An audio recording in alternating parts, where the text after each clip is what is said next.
கிறிஸ்துவுக்குள் உங்களை வாழ்த்துகின்றேன். இந்த நாள் உங்களுக்கு ஆசீர்வாதமாக இருக்க ஆண்டவர் அருள் புரிந்தருளுவாராக. தினம் ஒரு அருட்சிந்தனைக்கு உங்களை அன்போடு வரவேற்கின்றேன்.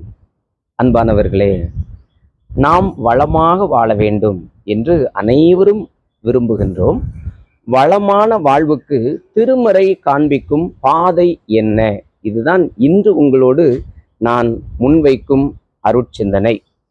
128ஆம் சங்கீதத்திலே 2வது வசனத்தை நாம் பார்க்கும்போது, உன் கைகளின் பிரயாசத்தை நீ சாப்பிடுவாய், உனக்கு பாக்கியமும் நன்மையும் உண்டாயிருக்கும் என்றும், உபாகமம் 28ஆம் அதிகாரம் 8வது வசனத்திலே, கர்த்தர் உன் களஞ்சியங்களிலும் நீ கையிடும் எல்லா வேலைகளிலும் உனக்கு ஆசீர்வாதம் கட்டளையிடுவார் என்றும் சொல்லப்பட்டிருக்கிறதை நாம் பார்க்கும்போது, நாம் உழைக்க வேண்டும் என்பதும், ஆண்டவர் நம்முடைய வேலையை ஆசீர்வதிப்பார் என்பதும், அதன் மூலமாக நம்முடைய வாழ்வு வளம் பெறும் என்பதும் இந்த வேத வசனங்களின் மூலமாக நமக்கு உணர்த்தி காண்பிக்கப்படுகிறது. அன்பானவர்களே, அரசன் ஒருவன் மாறு வேடம் அணிந்து ஒரு கிராமத்திற்குள் சென்றான். அந்த கிராமத்திலே ஒரு பெண்மணி ஒரு மரத்தின் நிழலில் அமர்ந்திருந்து கூடை பின்னிக் கொண்டிருந்தார்கள். அரசன் அந்த பெண்மணியிடம் சென்று, அம்மா, நீங்கள் இங்கு அமர்ந்து கூடை பின்னிக் கொண்டிருக்கிறீர்கள், இந்த கிராமத்தில் வேறு ஒருவரையும் காணவில்லையே, அனைவரும் எங்கு சென்றிருக்கிறார்கள் என்று கேட்டான். அந்த அம்மா அரசரிடம், அனைவரும் அரசனை தரிசிப்பதற்காக சென்றிருக்கிறார்கள் என்று சொன்னார். அரசன் அந்த அம்மாவிடம், நீங்கள் அரசனை தரிசிக்க செல்லவில்லையா என்று கேட்டார்.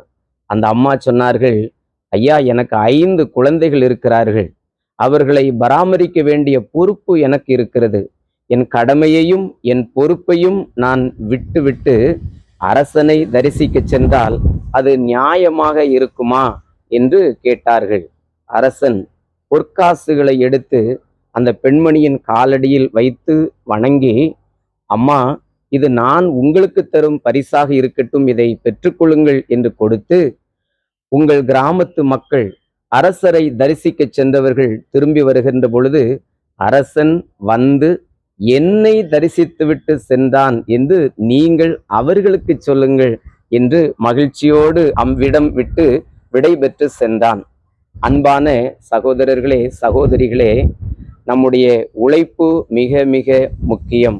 உழைப்பே உயர்வு, உழைப்பு மெய் வருத்த கூலி தரும் என்றெல்லாம் பழமொழிகள் இருக்கின்றது. நம்முடைய திருமறையும் கூட உழைப்பை தான் வலியுறுத்துகிறது. நீதிமொழிகள் 22ஆம் அதிகாரம் 29வது வசனத்தை நாம் பார்க்கும் பொழுது, தன் வேலையில் ஜாக்கிரதையாய் இருக்கிறவனை நீ கண்டாயானால் அவன் நீசருக்கு முன்பாக நில்லாமல் ராஜாக்களுக்கு முன்பாக நிற்பான் என்று சொல்கிறது. இன்றைக்கும் நாம் மகிழ்ச்சியோடு கூட உழைப்போம், வேலை செய்வோம். ஆண்டவர் நம்முடைய வேலைகளை ஆசீர்வதிப்பார். இந்த நாளிலும் ஆண்டவர் தாமே உங்களை ஆசீர்வதிப்பாராக. ஆமேன்.